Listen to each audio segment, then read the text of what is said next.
Hey guys, welcome back to Little Big Opinions. I'm Big. And I'm Little. And we got producer Mark here. How you doing, Mark? What's up, boys? All right, this episode is brought to you by Sacieta Law Personal Injury Attorneys. If you've been injured in a car accident, you need more than just a lawyer. You need an advocate who truly cares and fights hard for what you deserve. Call Sacieta Law at 305-340-9082 or visit sacietalaw.com for your free consultation. Sacieta Law, where strength meets compassion. So it's a Victory Monday right now. We're live on YouTube. Hit that. Oh, it's Tuesday for you. Hit that subscribe button, that like and subscribe, smash it, whatever you do, especially for the commitment that Little shows. It's 2:00 in the morning right now in San Sebastián, España. How are you feeling, dude? The fact that we got a win, I'm feeling great, dude. I'm feeling absolutely great. Came all this way. We'll get into the game. For a minute, I thought, of course, they're going to blow it, but they didn't.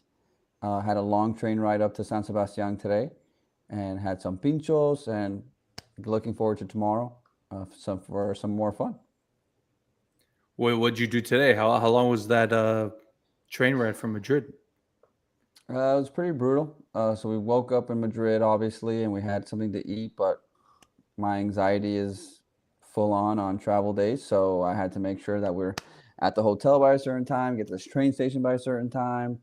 And then it was a 5-hour train ride. So that's how 5 hours. So I know you discussed thinking about going on the flight. Would you have much better done an airplane? I like to keep the $600 that I saved instead. Okay. So, All right. That sounds good. Sounds good. I get to use it now here instead. Now, it's yesterday. I mean, officially right now in the States, it is your birthday right now. So, again, we kind of have to sing happy birthday real quick. Let's do it together. Mark, fine. 1, 2, 3. Happy birthday to you. Happy birthday to you.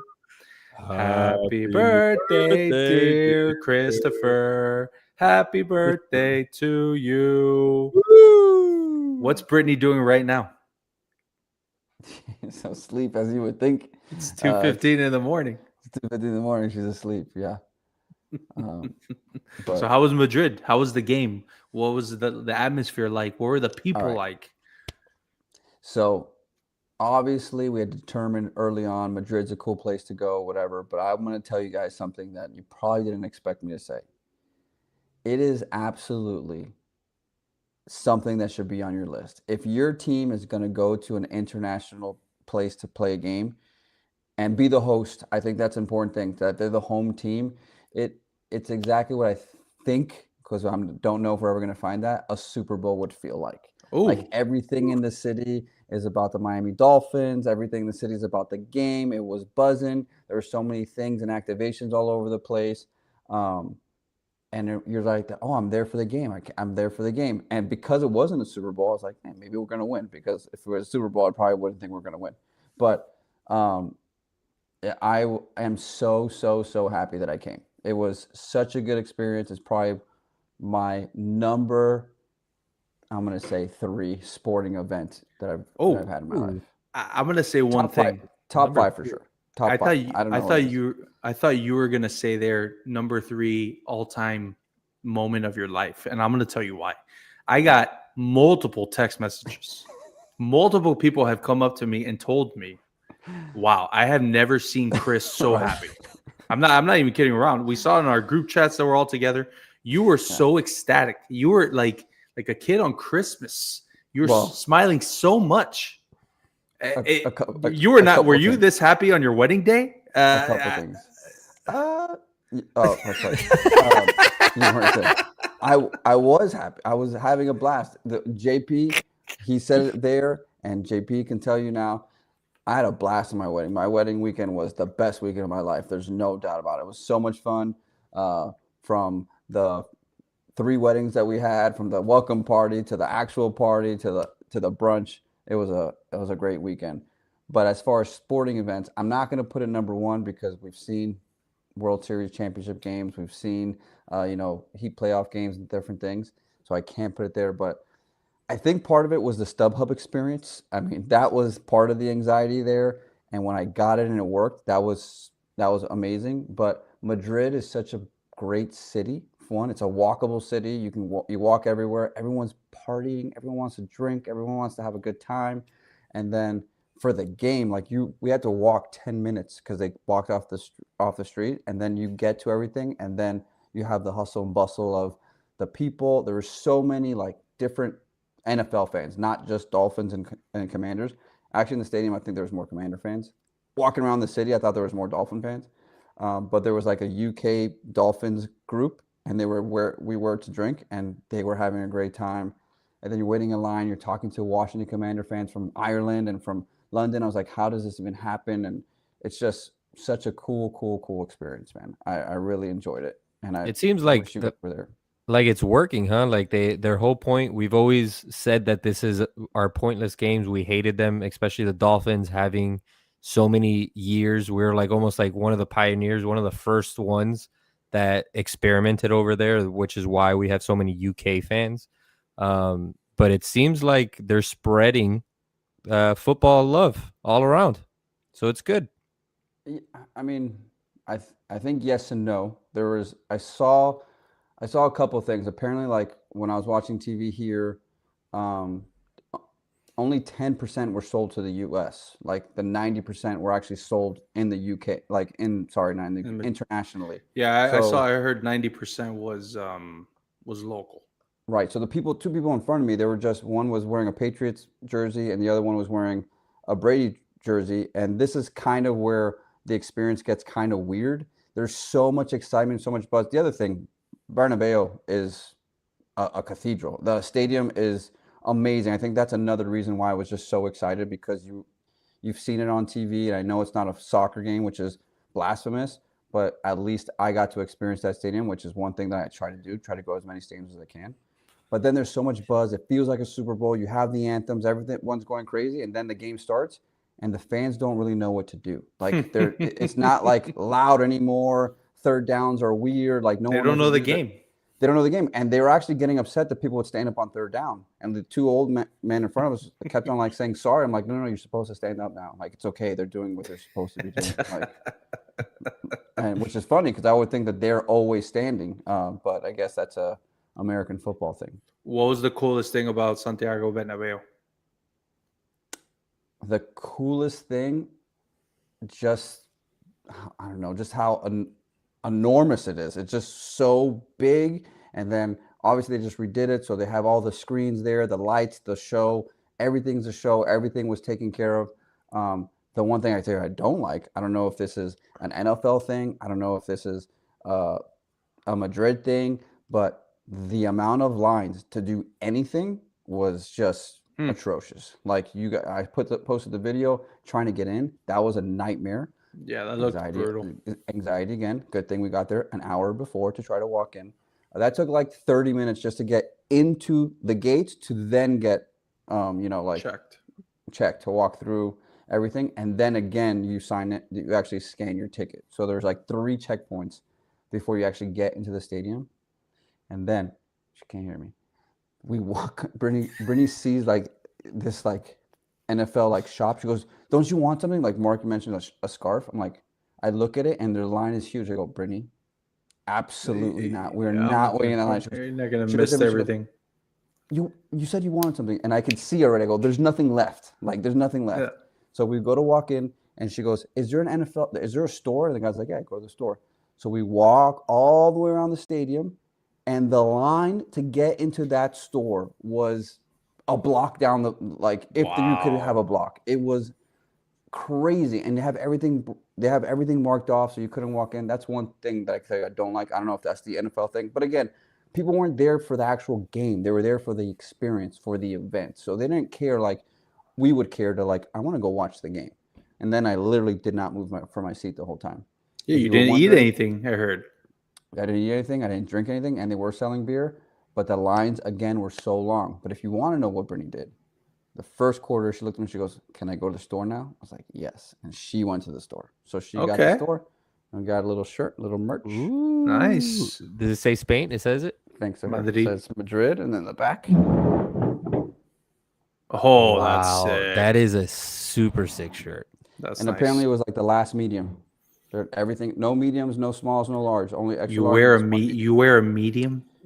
You're such Bro. a tiny human being. Bro. There's a reason why we call him little. But sometimes I wear a small, dude. Oh my god, That's crazy. Depends on the we guy. aren't that different in size, and there's no way I'm putting on a small. Not even close. Maybe a dress shirt, maybe, but it's so that I look swole. You're such a small human being. It's incredible. It's that tiny waist of his. Again, Jeez. that's why this show is called Little Big. Well, what's the size of your waist, Chris? 29. I could definitely fit into a 29. No way. I haven't fit into a 29 since I went to a uniform or dentist uniform. With the Husky section. Yeah, I can't wear 29s. They don't. My thighs are too thick. Sorry. So I usually wear like a 31. His thighs. It's the thighs. Oh man. Okay, you want to get into the game? Yeah, let's get into the game. So, what do you got? You want me to start you, or you got it? Well, first off, I heard that Dan Marino right before the game had. Did you hear him? The absolute worst. Let's go Dolphins. No, the whole thing was like that. It was like, let's go Dolphins. he flubbed it. And then was like, There's no flub. are we supposed to say it after? That's slow? Or are we supposed to say it Oh early? my Like, god. What a failure. The crowd did it. They knew the assignment. They were like, "This is wrong." So the crowd actually did it normal, kind of. I don't know. I don't think A little they bit more did it. normal. I don't think they did it. And then they tried to do like a beat the Commanders chant also. The stadium put that on. I was like, this is what? And the crowd was like, no. First of all, we can't say all those words in English. And second of all, no. Or are they showing replays on the screen on like Hard Rock? No, they were not showing replays. Man, It was that's the brutal. worst replay experience. Oh, Again, rocking up to everything. wow. Great experience. Yeah. The game was fun because it was close, but like you could tell you weren't where you were supposed to be. Something didn't feel right while you guys were there. How But our about seats that? were great. That last interception? Did they erupt? How was the sound in the stadium? Did they know what was going on? How big that was? Yeah, they did. Big plays. Again, the Commanders fans were loud. So you knew when the Commanders fans were there. But yes, at the end of the game, everyone cheered for like everything. So like whether it's Commanders or the Dolphins, if it was a big play, they were just cheering. Nice. Okay. But I was lucky enough that I sat next to a bunch of Dolphin fans. And Brittany had a seat open. So Where were they from? I didn't ask them. What? That would be the first thing you asked them. Not the two people next to me. The people there were from Miami that Brittany actually happened to know and asked them a bunch of questions about Madrid and San Sebastian before. But she didn't realize that it was her until 2 minutes into the fourth quarter. So she starts to have a conversation. And I was like, Brittany, Oh. not right now. Not right now. You guys are going to talk the next time you see her doing your nails. on the fourth and goal, right there. Right. And the guy next to me was a nice guy, but he was so in the zone. He was a real Dolphin fan, and he was like smart. I was learning stuff from him actually, and he was just like, but he wouldn't cheer or anything. He would just kind of talk to himself. He didn't stand up the whole time. I was like, I'm standing up, dude. I don't care. But at least we had Dolphins fans next to us. Now we had people that didn't care. So the fourth and goal, we'll get to it. But is that in your end zone because you were seated on the right side of an end zone? No, you're on the other side. That was the other side. Most of the game. I don't want to say most of the game happened over there, but a lot of the game happened over there. How about the game-winning kick? The game-winning kick was over there. No, Was it? Yeah, because they picked to go that way, which Tua was very confused. He confused the referee. He confused the stadium. He confused everybody. He confused a lot of America because everyone was asking, why are we not receiving the ball? Yeah, right. We'll get to that. Let's get to the game. I know, but I'm just fascinated. You were there, dude. Other podcasts don't have people boots on the ground. Yeah. You're boots on the ground. We have boots on the ground. He's in there with the fans. with the other fans not asking him questions, but he was there next to them. So that's It's our 227. field reporter. I did It's- ask him. Because he was confused about. Let's get to the game. So first of all, the first quarter, right? The first quarter starts, and I am ecstatic. I'm like, Mike McDaniel has finally figured out that 6 offensive linemen that he keeps bringing in. They were just running the ball so wonderfully, and of course, this team and the team we're playing against are both 3-7, and both teams show why they're 3-7. Yeah. Instead of getting a first down on 4th and goal, they have a penalty, and both teams have to settle for field goals. Yeah, but the other thing there, you mentioned Mike McDaniel again. The first drive, you take a timeout again. It's unfathomable how we always have to waste a timeout on the first drive, offensive drive. It makes no sense to me. That's the least of the things that made no sense to us. But the other guy that we got to talk about is Devon Achane. Again, he's so good. He's the best player in the NFL, week in and week out. He has no space. The game started on my end, and I could see the offensive line busting holes open. And I thought he was going to take, he had like a The big right side? 20-yard run. I saw it open, and which shows the credit of how good NFL players, that hole closes so quickly. Yeah. But he had it, and I saw him burst, and I thought he was going. So that's me standing up. The people behind me are probably pissed because I'm standing up. But the play calling was great in the first quarter.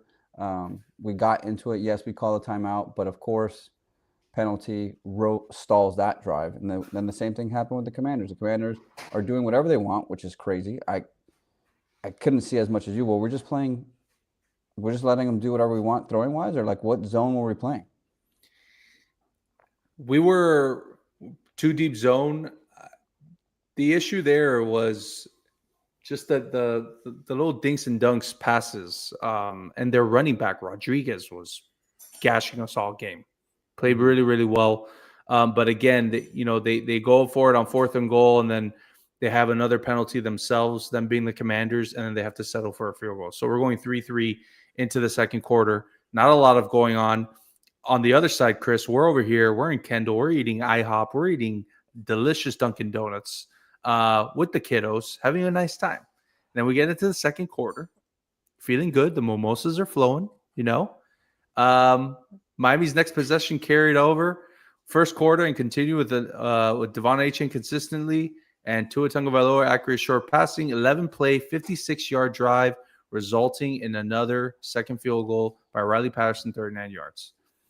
And that's what's so frustrating is that, like, how many times do we see before I say anything, Tua needs to make the throw because he was wide open to the tight end, to Dolchich. But how many times we see the receiver doing something and the quarterback throwing it to another spot? Like, how long are we going to see the same offense? Like, it's just easy. The running game is working. The play action is working. We see this time and time and again, and we see it later to Julian Hill. He just has to hit that throw. Stop thinking so much. Hit the throw. Let's score a touchdown. Let's dominate the game, because we were kind of dominating the game, in my opinion. Maybe not. We were. It's just there was nothing to show for it with that first half. It was back and forth, a lot of penalties, and then going into halftime, 6-6. So it's halftime. You said you didn't leave your seat. How was Daddy Yankee at halftime? Well, to go all the way to Madrid and then see Daddy Yankee. Right. I didn't know until the day before, where I see like a commercial or something. I'm like, Brittany, because Brittany loves Daddy Yankee, if you guys didn't know. So I was like, we get this. What? Love Daddy Yankee. Gasolina? Like, yeah, she went in college with a friend to go watch, and she said it was one of the best shows she's ever seen. So she always said, if he ever comes back, I want to see him. Guess what, Brittany? We went to Madrid and you got to see him. But again, the difference of an NFL versus a European stadium, maybe not, but I'm just going to say probably, they don't let them on the field. No one touches the field. So everything is off to the side. The stage is off to the side. Daddy Yankee comes off to the side. And he played one song, and then the DJ, which I don't remember his name, he was probably the star of the show. That's what everyone was waiting for. DJ Laz? Nope. DJ Baruch or something. I don't know what he was. But he had the place bumping. They had the lights. Oh, another thing. Fireworks everywhere. You saw it. You saw it in the opening drive that we received the ball. You see it with Tua. you just see a fog of smoke just all over, like overlaying that drive. The pyrotechnics for sure. And they Now, did it at halftime too with blue screens. Super cool. was it retractable? Was the roof open? No, it was closed because it was cold and it was supposed to be raining. Like it actually had cleared out for the game. So as it got later, like around 12:01, it stopped raining. So it was a nice day for us. So it's 6-6. We're going to the third quarter. The over is not going to hit. Unfortunately, it's just riveting game right now. And then the Commanders immediately take command, take it all the way down the field, do a nice little shift play to Deebo Samuel, who takes it for a 20-yard touchdown catch and run. What are you thinking there? First of all, was that in your end zone? Did that happen in your end zone? Jesus, dude, nothing happened in your end zone. I told you, but I tell you what didn't happen. The fourth down conversion that comes after this drive. So I could see it open. Like I saw when Deebo got the pass that he was going to score the touchdown. They had one guy to beat, and if he beat him, he was going to score the touchdown. I can tell you that I saw that, and I saw Chris Rodriguez gash him for like a 20-yard gain to start the half. And I was hoping, I was like, oh, they haven't played well yet, so maybe they'll play better in the second half. And then we have that to start off, which was, I was like, oh, no, here it goes. This is not good, Brittany. We're here, 13-6. I was like, uh-oh, we came all this way to see a loss. But we kept going. Luckily, then immediately after that, we're down. Dolphins down 13-6. Dolphins responded immediately with a long drive, highlighted by a 31-yard strike from Tagovailoa to Jalen Waddle. The drive reached the 2-yard line, but the Commanders' defense held firm on a 4th and goal after a pass breakup by future Hall of Famer Bobby Wagner. 4th down. First of all, the red zone was terrible all game. 5 trips, only 1 conversion in the red zone. Which they're generally good in the red zone. This year, we've been 13 for 13 on goal-to-goal situations all year. It wasn't happening. So that's going to that's a precursor of what we're going to talk about later for some of the decisions that were made. But unfortunately, you leave points on the board again, and just couldn't. Those runs within the 10-yard line were not happening. And they were relying heavy on the run, and they were just pounding us the entire time. Bobby Wagner, we mentioned him a lot, man. He was like a brick wall out there. He would be standing straight up and just you weren't moving him. And it was repeatedly all game. We kept on saying it. Bobby Wagner, making the stops right at the line. He had an incredible game. He was the second best linebacker in the game yesterday. But yeah, he was good. That did happen in front of me though. So that one was hard for me to see. Again, no replay. So I know now that he knocked it away, but I wasn't sure if Waddle dropped it because we knew that Waddle was dropping a lot of balls yesterday. Yeah, but it was Wagner that got a hand on the ball. Made a good play. Did Waddle have a chance to catch it still? Even towards the end, but it was after Wagner hit it. It kind of the ball, the trajectory kept going down, and he really didn't have a chance. It was a good play by Wagner. Right, but then again, this is where the bad coaches come in. Right, we already saw that 3-7 teams come in. They have a penalty earlier in the game to make you kick a field goal when you want to maybe go for it. And then here, why don't we just take points? I understand, but things weren't working goal to goal. Why don't we just take the points? Don't panic. Just stick to the game plan. And I'm going to say this because I'll come back later. You're playing against the backup quarterback. You can't ever forget that you're playing against the backup quarterback. You're not playing against Jaden Daniels. You're playing against Chris Rodriguez was great yesterday, but I didn't know who he was. Was he their starter or is he their backup? No, it was Krosky Merritt. Right, but he barely played. Exactly. Chris Rodriguez was gashing us. He had this jump cut, which I think you alluded to earlier, which was that gash for like 20 yards. He had a jump cut in the backfield and they immediately took it to the outside, bounced it. So nice. So nice. He definitely had a great game. They don't have Terry McLaurin.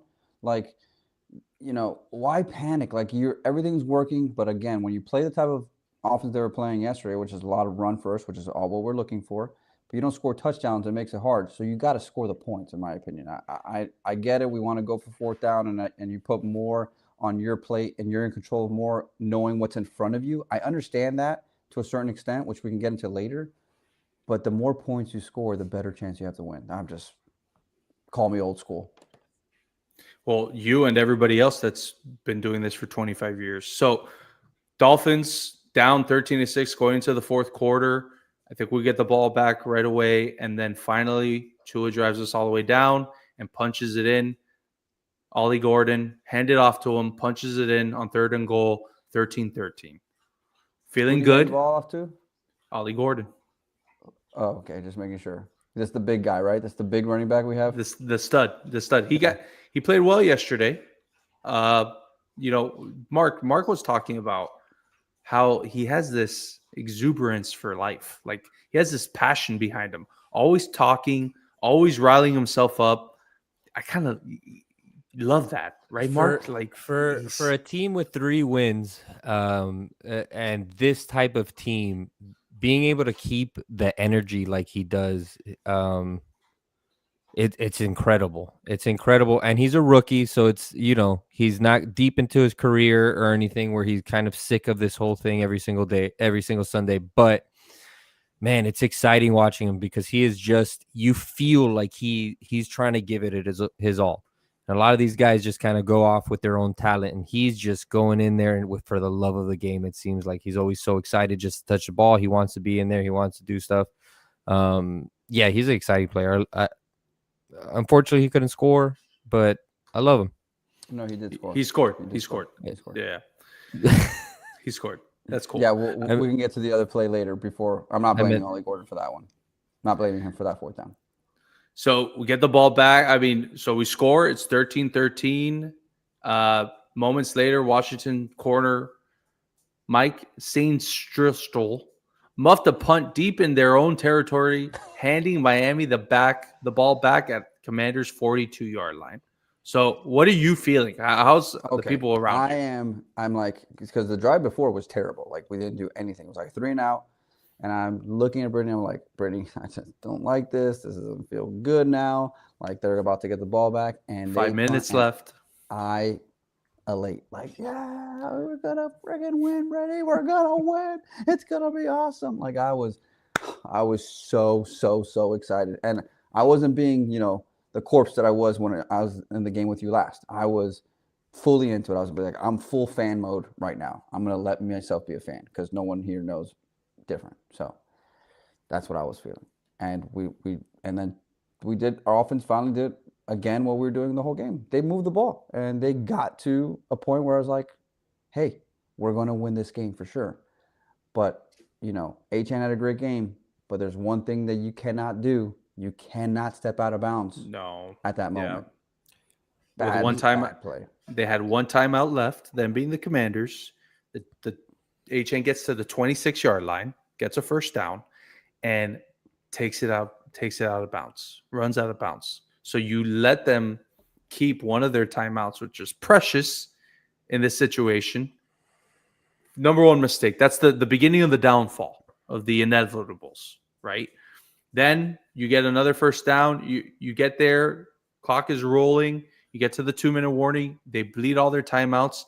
You run the ball. It's 2nd and goal. They stuff us, and Achane gets hurt. By the way, NFL Game Day, Chris, was not it was similar. It was terrible.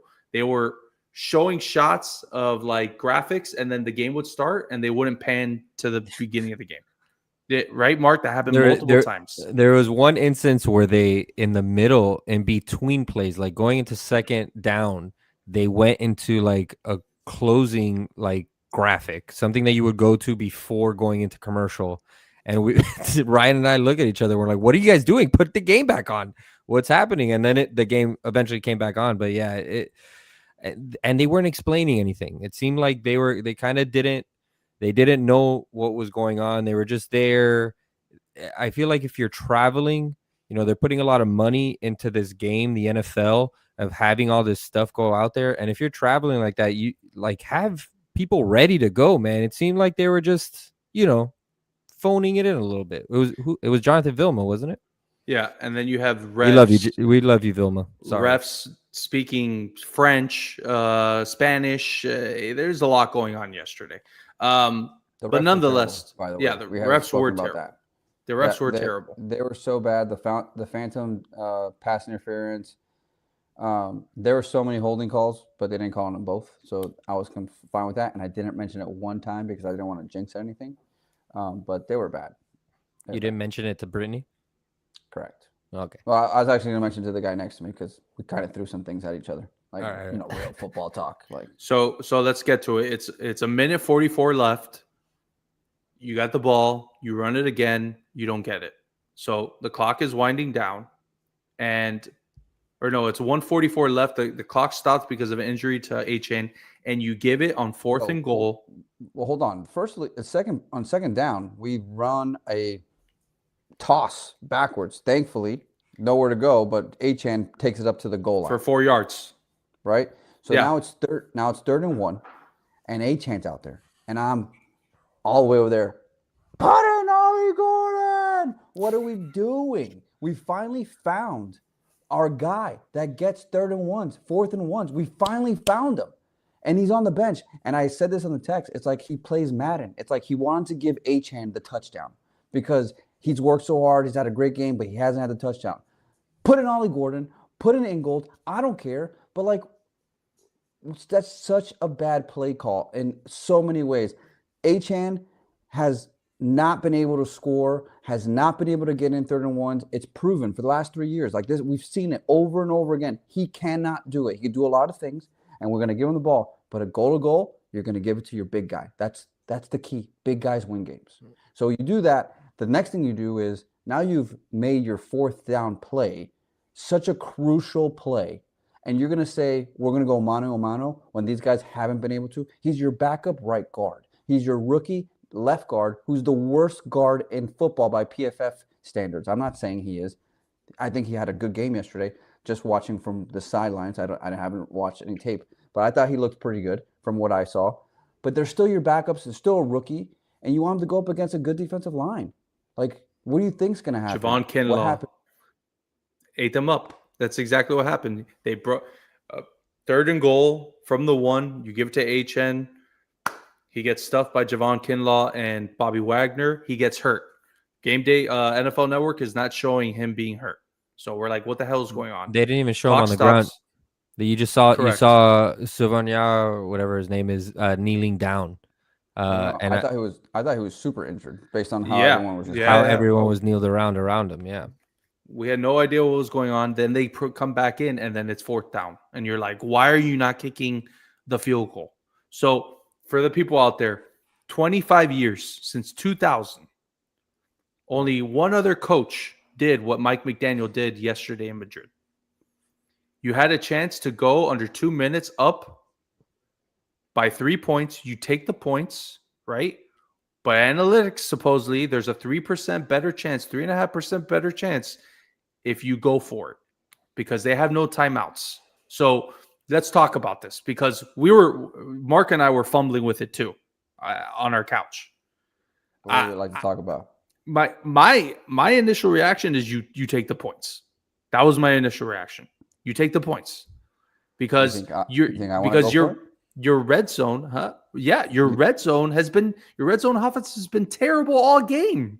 So what gives you the confidence to put this in your offensive line to push these guys back? But not only that, your defense isn't. I mean, they've been playing okay, the last, especially last game, but you have confidence in this defense to make stops. Obviously, it worked out later on in overtime, but it didn't work out. I'm with both of you. So here's the thing: analytics has a place. Analytics gets you through a regular season. So analytics is huge. Analytics is huge in baseball. Okay, but the guy that invented it, Billy Bean, hasn't won. You want to know why he hasn't won? Because sometimes he's dead? in the mid. No, he's not. Different guy. He died, by the way. I'm almost positive it's a different guy. Mark, can you look it up? Like Billy Bean died. Okay. All right. So I got it. The reason why is because you need guys. You need coaches to make the right decisions.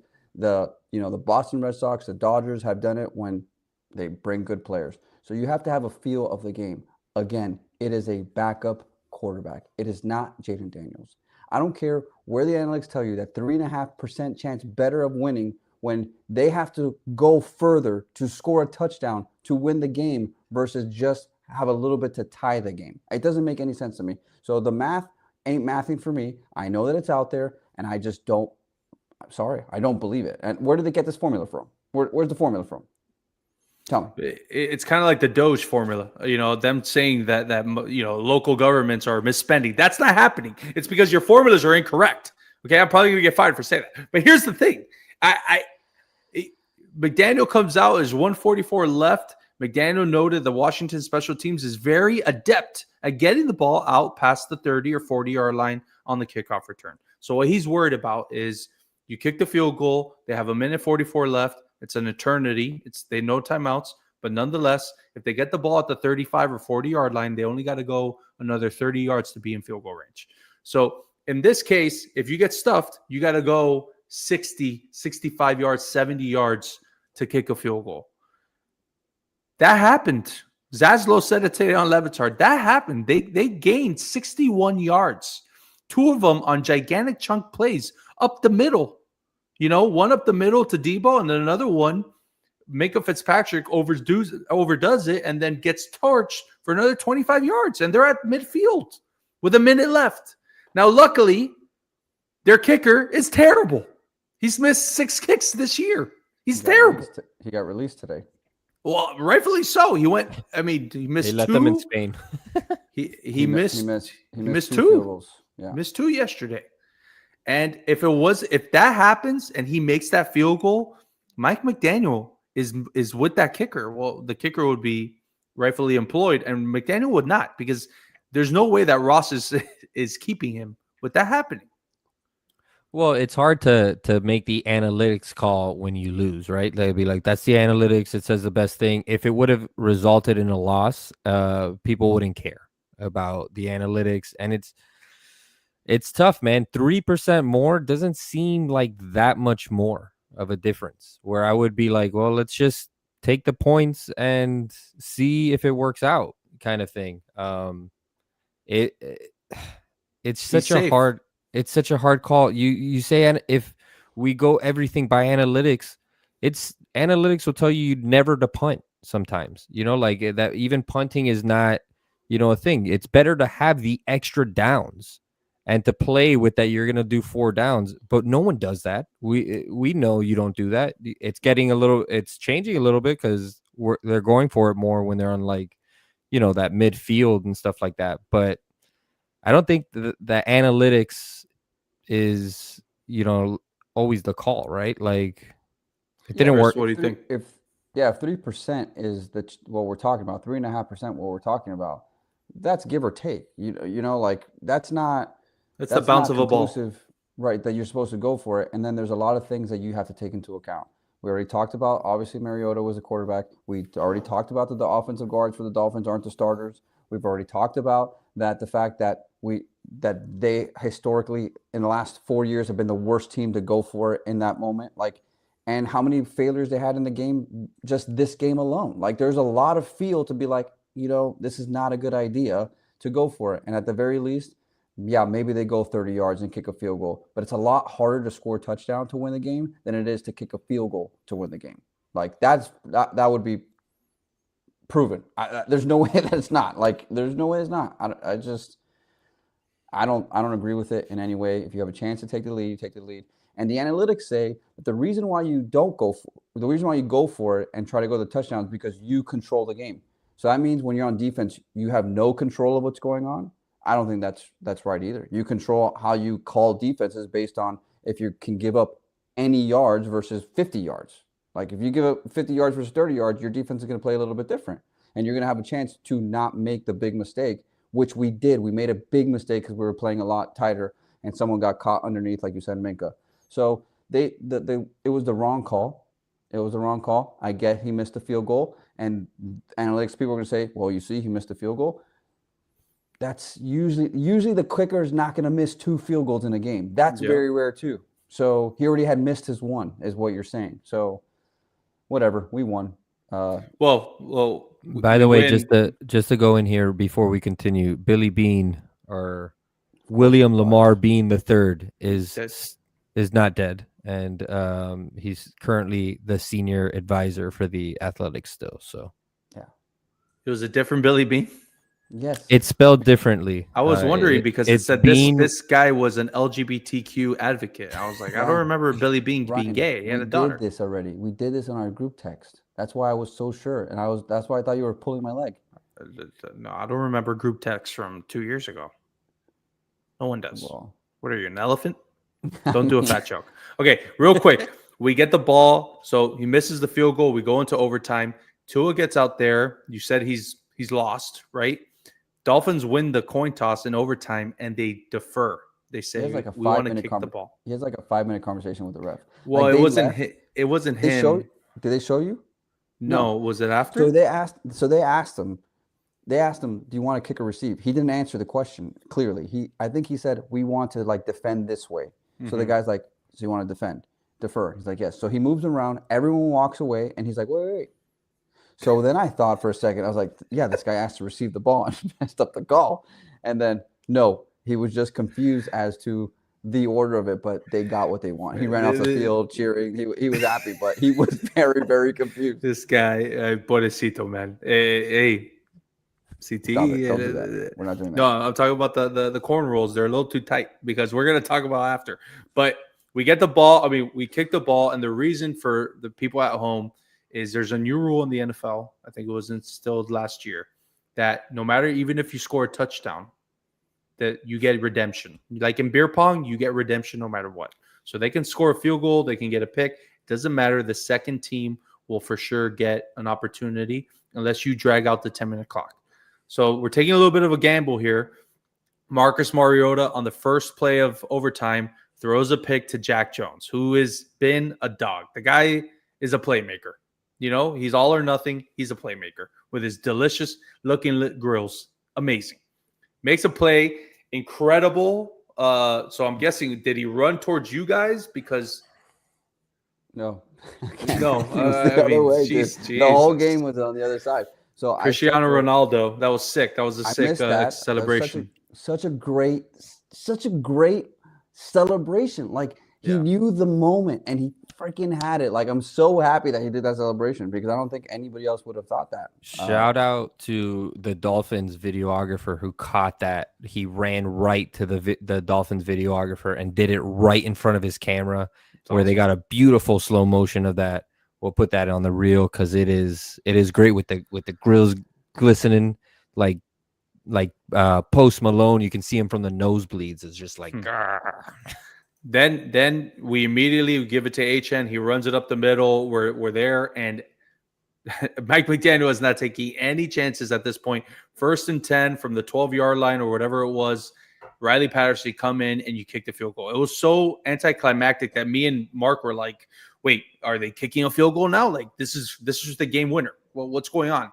It was super anticlimactic, but the Dolphins win 2 in a row. We're 4-7. You went to Spain. You got to win. Thank God. And I mean, all in all, a phenomenal day. And I got to hang out with my goddaughter. It was great. It was win all around. We really just wanted them to win more for you than the Dolphins. We were like, just so happy. You were so happy. I mean, for you to for them to lose it and then really put you down in the dumps. I know you would have felt it for maybe an hour and then you'd be fine because you're in Madrid with your beautiful wife. But still, I mean, so much better that they won. I really had the expectation that they were going to lose. I promise you that. And the excitement was just being at the stadium and the whole experience. And again, like what I told you about the ambiance around leading up to the event. So the game went just the way any other Dolphin game would go for me. So it wasn't any shocking or surprise. But yes, I agree with everybody. I am so glad they won. And I'm going to say this on the pod right now. I know that we've said different things in the past, but I want them to win. I want them to keep winning. Ooh. I want them to keep winning. And I'm going to tell you why they're going to keep winning. How many times have we had a higher pick and the better player goes after us? Like, just because we're automatically going to have a worse pick, does that mean we're going to have a guy? There's no quarterback that we're looking for right now, is there? Is there? No. No. No. Sorry, you cut off when that happened. No. I was like, there's no quarterback, No, there's no anything. there's no quarterback. So, and I'm going to tell you something else. I'm jumping ahead. I get it. The rumors are that Mike McDaniel and Tua are staying. I don't know if it's true or not true, but that was circulating yesterday. Let's see. Mike McDaniel, if Mike McDaniel and Tua are coming back, then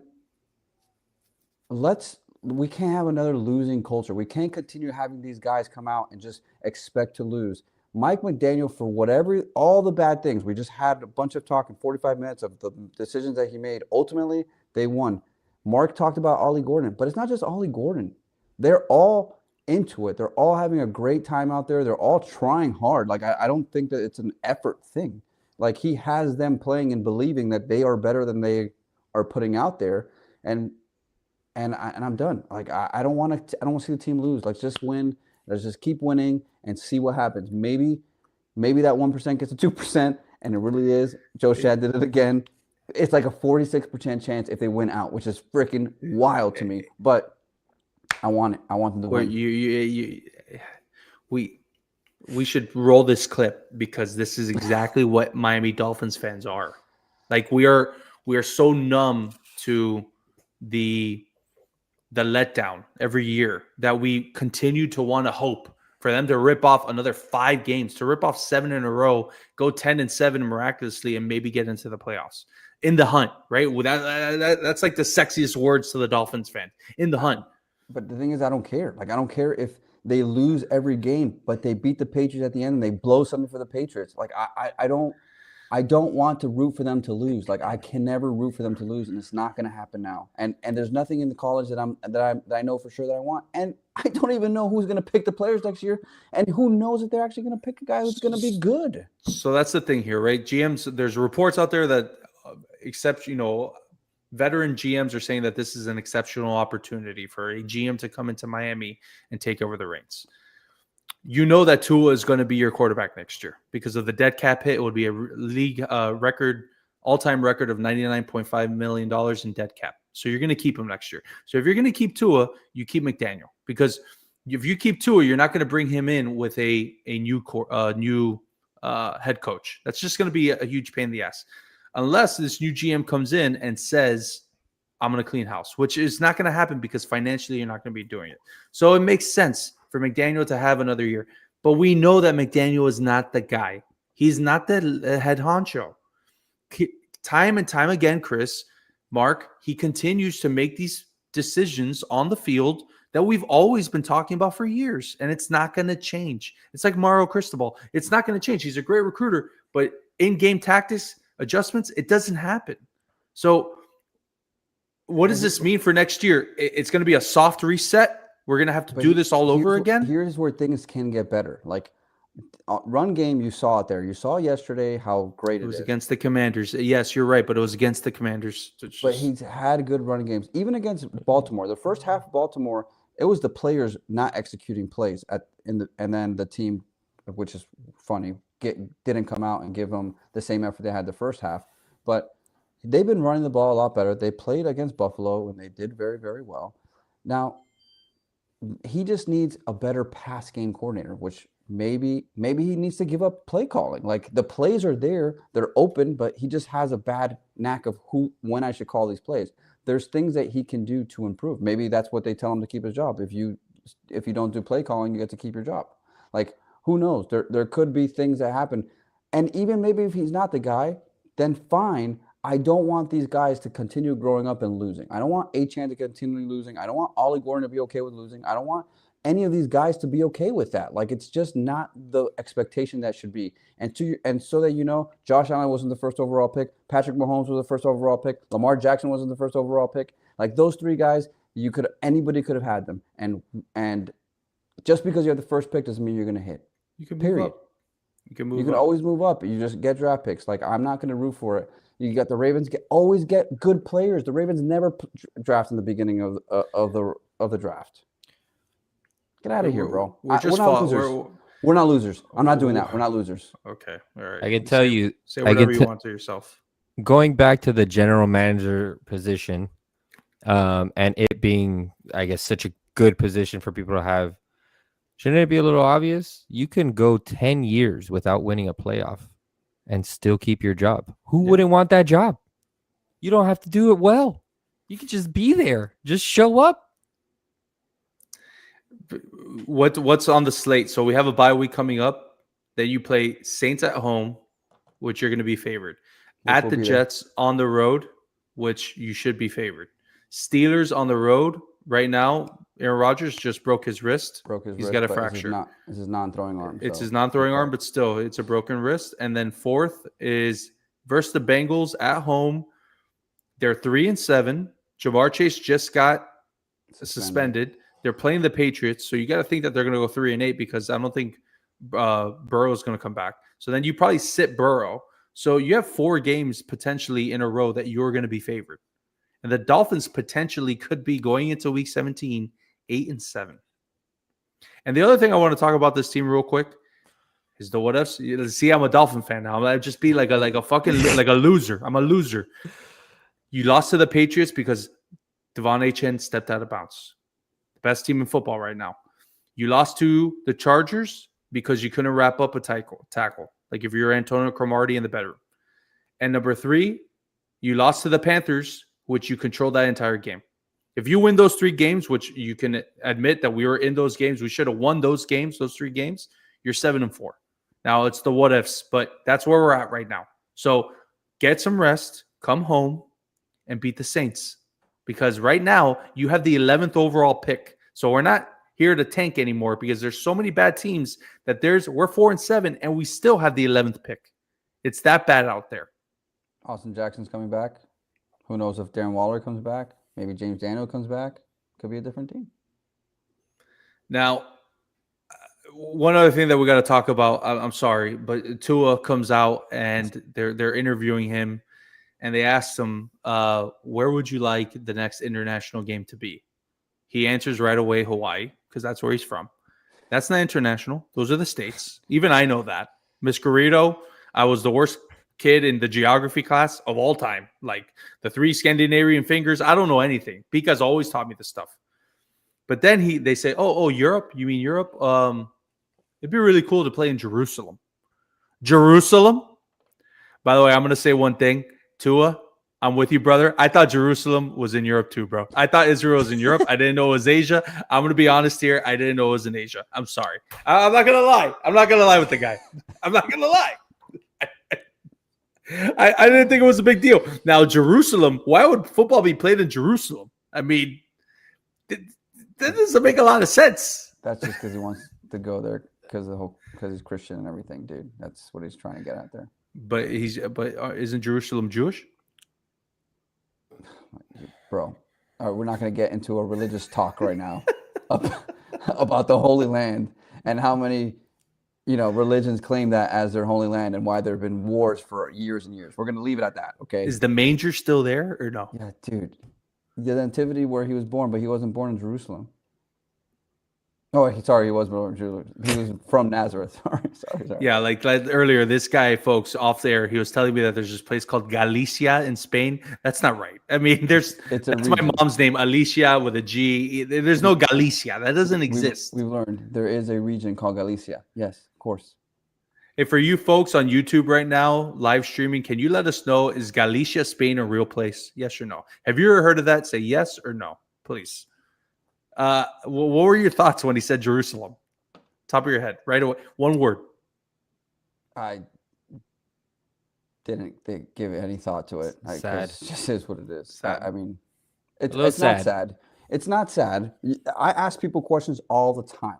Okay, I'm not gonna throw the person under the bus. If they want to come out and say it, they can.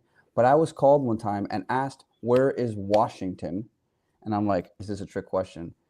And she was like, yeah, where is Washington? I go, you mean the District of Columbia or the state?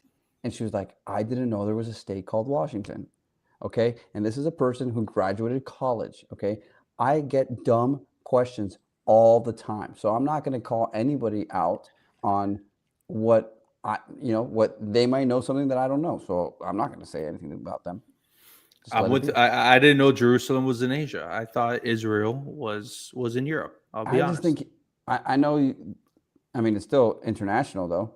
So they asked him an international question. Yeah, but then So, I mean, he said Europe, and they said yes. So he kind of put himself in that corner. That's a hard, It's close I to don't Europe. know. It's Like, close what to do you- Greece. It's close to the Baltics. Greece or would have the- been a good answer. Yeah, yeah, be kind of I- cool. Mykonos.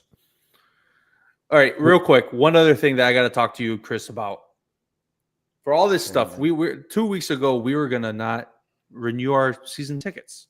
Now, if you're a season ticket holder, you go. It's over 10 months. Typically, September and October, you don't have to pay, and then they start up back in November. So I get charged today, and I compare. Do you know that they increased the price for this product? Can you imagine that they're increasing the price without even telling us when they knew that we were going to cancel? It's an inferior product, and you're going to increase my price as a season ticket holder? Is this what residents feel like when your property values go up? Because this is, I mean, it's How much did it go up, Ryan? $1.75. I was like, I was like, I kind of feel like it's been the same price. I gotta. It went up $1.75. Listen, hey, that's an Thank God, increase. because- That's an increase. And I work for local government, and residents, and rightfully so. I've never really cared about this, but now I do. If you're gonna charge me $1.75 extra, you should at least leave it flat. Yeah, I mean, sure. I was thinking, Or about- reduce it. Reduce we, it. we need to move our seats though, Ryan. Yes, we're gonna gang up with those other 5 guys that we Yeah, met. but we're not getting the sun in us. That's not happening. Okay, well, we'll talk about this. Now, listen, that's a we non-starter. No sun, no rain. Absolutely not. I agree with you. Listen, we're at 58 minutes. Let's talk about this. Are we going straight, or we want to go real quick in the fastest 4 minutes? I have headlines real quick. We'll just go the NFL show really quick. Let's get it over with. Okay, really. Jets at Patriots. Rookie running back is for real. Travion Henderson, 3 touchdowns. He's a stud. Patriots 27, Jets 14. Packers at Giants. They bought their win with their health. Packers lost Jordan Love. He came back into the game. Josh Jacobs, day-to-day. They thought that he tore his knee. Luckily, there's not ligament damage. He's good to go. Packers 27, Giants 20. Texans at Titans, must-see TV. If you enjoy punting, 12 of them to be exact. The Texans won 16 to Titans 13. Panthers at Falcons, Bryce Young, more like Steve Young, not only engineered his 10th career game-winning drive, but set a new Panthers franchise record for 448 yards, passing Cam Newton. Panthers 30, Falcons 27. Bears at Vikings, the kings of the basement strike again. The Bears are frauds. They won again. Bears 19, Vikings 17. The Chargers at the Jaguars. The Jaguars' drives require a passport and a visa, but always end in 6. They beat the crap out of them. They controlled the clock 34 to 25. Or 35 to 25, Jaguars 35, Chargers 6. And the Bucks at the Bills. Bucks defense forced to watch history and also live it. Josh Allen put on a career showcase with 6 touchdowns yesterday. In one game, he tied an all-time QB rushing record with Cam Newton. Most total touchdowns before age 30, passing Peyton Manning. And most games with 3+ touchdowns and 1 rushing touchdown, passing Tom Brady and Drew Brees, all in one game. Bills 44, Bucks 32. And the Bengals at the Steelers, all of their quarterbacks used to laugh and call them names. But then one foggy Sunday Eve, the coach came to say, Mason Worth, your arm so bright. Won't you guide our team tonight? Mason Rudolph came into the game. Steelers 34, Bengals 12. 49ers at Cardinals. Dirty Purdy is back. 3 TDs and 41 points later. 49ers 41, Cardinals 22. Seahawks at Rams. Oh, Sammy boy, the Rams are coming. Sam Darnold, 4 INTs, Rams 21, Seahawks 19. The Chiefs at the Broncos. Patrick Mahomes just realized the AFC West is no longer his timeshare. Broncos 22, Chiefs 19. Ravens at Browns. Shador Sanders into the game, proving to Browns fans that, yes, things can actually get worse. Ravens 23, Browns 16. And Lions at the Eagles. Wait, this was a higher-powered up matchup. Did they accidentally hire the kickers from the Texans and Titans game? Eagles 16, Lions 9. Fastest 4 minutes. There you go. Ooh. That was fast. By the way, I said that there was going to be 13 punts in that game. You got it. You 12. You missed it by remember one. that? You missed it by one. And you reacted. You're like 13. That's a lot. They missed it by one. I have 7% battery, and I don't know where the converter is for the European charger. Okay, I'm going right now. Use LBO around the locks. league. All right.